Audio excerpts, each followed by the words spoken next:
umva ukuri uburyo wifata n'amajambo uvuga ni bimwe mu gice c'itegererezo ciza canke mu vyogira icitegererezo kibi. Umva ukuri rero uze witonda cane mu ko wifata canke no mu majambo uvuga.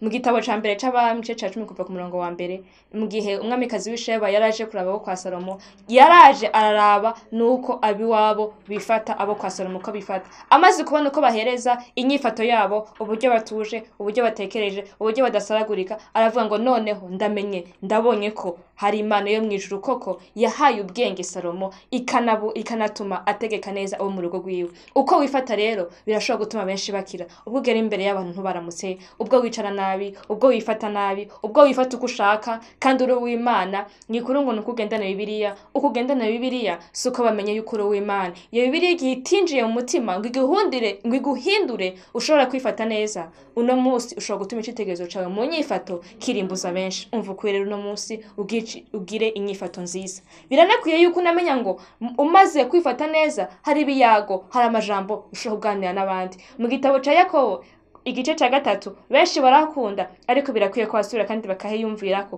ku munsi baratubwiye ngo ururimi n'akagingo gato kandi n'akagingo gato koko kuko kari mu tugingo duto tw'umubiri wacu ariko ngo ukakora ibikomeye kagakora ibihambaye cane. Ururimi ni rubi ruratanya imiryango, ni nkako n'ururimi rushobora gufatanya imiryango myinshi. Imbere yuko intambara yaduka ari ibihugu canke amahanga kugira ngo agwane, imbere yuko bafata ibigwanisho nta kindi bamaze kugwanisha ururimi. Baza guhana amajambo, bagatukana, bakabwirana nabi, hakabona abantu gufata ibigwanisho, abantu bakahononekarira. Nta kindi biba vyavuyeko, niko bagwatangujwe n'ururimi rw'amajambo. Menya ngo amajambo yawe ukwiye kuvuga arakwiye kuba amajambo ahumuriza, amajambo afasha, amajambo akomeza, atari amajambo ariyo yose. Matayo 12:36 horatubwira ngo birakwiye ko umuntu wese amenya ngo amajambo yose avuga azoyabazwa ku munsi urubanza. Hari urubanza rudutegereje rugwama ruraba ku munsi naye amajambo uvuga, hamwe uvuga ngo nariko ndatwenza, hamwe uvuga ngo nariko gusa ngo ndababwira ivyabaye, ngo yari inkuru, ngo ariko ngo sivyo, ngo ni kinyoma. Ijuru irandika amajambo yose uvuga kandi yose uzoyabazwa ku munsi w'amateka. Impamvu wayavuze nico wayavuge. Igihe utazoyihana menya neza yuko amajambo yawe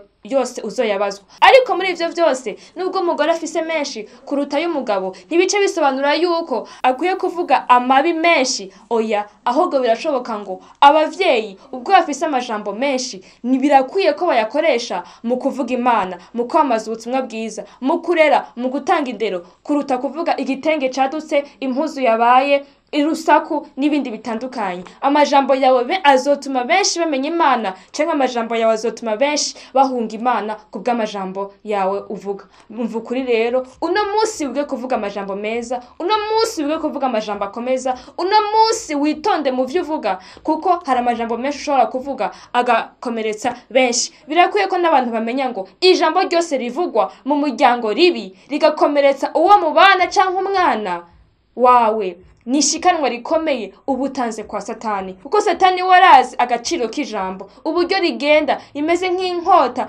iriko ubumara bukomeye, rikinjira mu mutima, rigatanya umuntu akavyumvira, rikamuriza, rikamwondesha kubw'ijambo ribi wamubwiye. Menya rero ntugatanga ishikanwa rikomeye kwa Satani uvuga ijambo ribi mu muryango. Gihanganire n'igihe ryagucorotse menya gusaba imbabazi. Mu gitabo c'Imigani igice ca 17 umurongo wa 27 haravuga ngo uvuga amakaba ari ubwenge kandi neza abari umuntu afise umutima. Uno munsi menya kuvuga make, uno munsi menya kuvuga ibikwiye, uno munsi menya agaciro k'amajambo yawe. Ntugapfe kuvuga ivyo ugomba canke ivyo ushaka. Umva ukuri witonde ku majambo yawe. Imana iguhe umugisha.